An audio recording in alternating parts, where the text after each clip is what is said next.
everybody, how is your August going? Hope it's been a very great month and hope it started out well.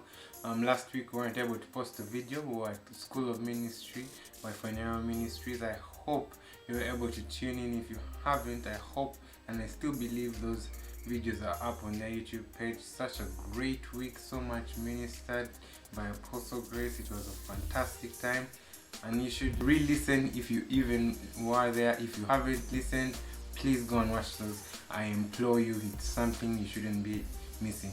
Well, today we're going to do something exciting. I think you saw it in the title. I was at my mom's home yesterday and my sisters took out my camera and went out and played with it, took a bunch of photos, and I got an interest in looking at them. And when I looked at them, there were some pretty nice ones, especially of our dog. So the photo that I picked out that we're going to edit with you and I today is of our dog called Roxy. I also wanted to show you why I prefer editing with Photoshop rather than Lightroom. And you may be saying, whoa, what is that? And what I mean is Photoshop has something which they call Camera Raw. Camera Raw is a program within Photoshop which looks like Lightroom, which the professional editors are used to, but I prefer using Camera Raw. Why? Because Camera Raw is in Photoshop and sometimes you want to tweak a little something in Photoshop, and yes, you can link your Lightroom to your Photoshop, but probably you don't have the same programs, or it's not easy for you to link the two. So it becomes easier when you're able to use Photoshop both for editing the photo and for those tweaks you want to do which require Photoshop. So let's get into that. We're gonna open up Photoshop here real quick. After it opening up in Photoshop, now this is what I'm talking about. This is what we call Camera Raw. So Camera Raw, on the right side you can see there it has settings that are almost or similar to what you will find in Lightroom, and that is awesome, meaning I can edit the way I would edit in Lightroom. I can edit here in Camera Raw, and that is very great for me since I want to also be able to use Photoshop to add something. Probably we shall add something later on in the video and I'll show you how that works. So this is the photo my sister took. Her name is Elaine. Looking at the photo at first glance, it doesn't look like much, but what I love about it, probably not even intentionally done, was the framing at the front, where you have some blurred out frame of the kennel she was in. So one thing that I want to do real quick first here is when you get a photo into your Camera or your Lightroom, the first things you have to do is look at your profiles. Get it to the proper profile you shot with camera. Now my sister used a Sony Alpha 3000, which is set to a profile of sRGB, and that is the profile Adobe uses to in editing. So here I'm going to set it to standard, since in the camera it was also at standard, and when I set it you can see that the colors have changed to standard profile, so it aligns it to what she shot in the photo and what you shoot in your photo. The second step here is we're going to go to the lens corrections. Usually there's what they call lens aberration, where the camera becomes curved at the edges of the lens. So here when you remove chromatic aberration and enable profile correction, straightens out that photo more for you to be able to edit properly. As you can see here, lens profile, Sony E mount. The model is a Sony E 18-55mm. That's what they shot on. So those two things you should always do on your raw photos whenever you get them into Lightroom or you get them into Photoshop Camera Raw. Before I start editing it, I looked at this photo and I thought it would be best in a 4x5. So the first thing I'm going to do is crop it to a 4x5. When I crop it to a 4x5, that's how it looks. It enables us to focus on Roxy herself without having to deal with anything else. So what I mean by looking like Lightroom or being able to function like Lightroom, when you look here, we have our exposure, our contrast, and everything that we need. So first off here, I'm going to try and deal with the temperature. Do I really want it where it is? You can move the slider. I think my feel, or what I want to get from this photo, is more of a warm feeling, since it was a sunset and probably didn't come out so well. So I'm going to increase my temperature just a bit. I think the tint is okay. Exposure is fine for now, so I won't play with that. I'm going to add a bit of contrast. What contrast does, it pulls the colors out, but it makes it a bit darker when it's trying to pull out the colors. So you can see it gets a bit darker there when I increase the contrast. I'm gonna reduce those highlights, I think, all the way. I don't want any highlights in the photo. Shadows, just to bring out some detail in those dark places. Whites are okay here, and then I'm gonna reduce the blacks to bring out more black in that photo. The photo is looking better now. We've dealt with the highlights, we've dealt with that grayscale it was looking like, and we can start moving on here. You can dehaze the photo. It just tries to make it a little bit more clearer.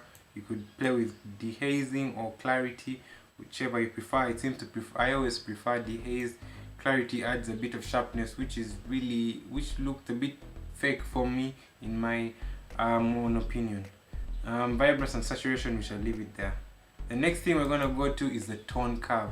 Now the tone curve here is going to help us also deal with the shadows and the highlights a bit more, play with them out, what you feel like you want to bring out. Usually the best is trying to create an S curve. It will always usually give you the best result. Now when you play with the end of the darkness, you can see the blacks fade a bit. I usually prefer a bit of fade on them, just to add that film kind of look to it. So yes, that's it. So when we've played with that S curve here, you can see we've really darkened the image, so the shadows have really come back. So when I go in and I go back to my basic corrections, and then I can increase the shadows a bit, and then it comes out more. So yes, that's what I'm doing. So yes, next we can go to the HSL adjustments. Now this is where you have fun playing around with colors, and here I feel I want it to be more dark orange rather than yellow, so I'm going to reduce the yellows a bit in the saturation, and also take their hue down more towards orange rather than yellow. I think that's alright. Yeah, it's now starting to feel like how I want it to feel. Yes, since I want more oranges, I'll increase the orange saturation a bit. Its saturation, I'll probably leave it around here. So you go along playing with those HSL sliders. Hue is just the different shades of that color. Saturation is how much of that color you want, and luminance is how bright you want that color. For example, if I wanted the oranges brighter, I would go and play around with the luminance tab and increase it, or if I wanted them darker, and I'll lower them. But I think I want them, it looks better when they're a bit brighter, so I'll increase the luminance of my oranges there. Yes, I think I will remove, usually there's a bit of blue in the blacks, so I will reduce that blue saturation to 0, so there won't be any blue interfering with my darker areas. So that's what I want for the photo. I think that is okay for the photo. You could also do some split toning. We won't deal with that today. We've already dealt with lens corrections. Now when she shot this photo, she was shooting at probably a high ISO, so she was shooting in the automatic mode. So there was a bit of grain in the photo. Now we can also play with the grain a bit to make it seem like it was intentional, so I'll add a bit of grain into my photo just to give it that rustic feel. Since the dog is in the kennel, there's a bit of white paint scratched on the back of the kennel, so adding a bit of grain won't hurt. I think it will play along with the photo. Now this is where I say that using Photoshop is very key. For example, now I want to probably add a bit of sun rays flowing into this kennel. I'm gonna just open this image,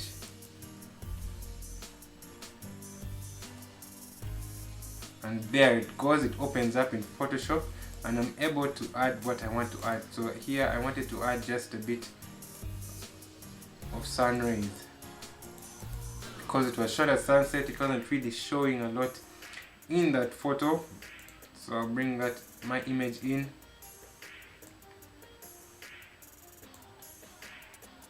That's it.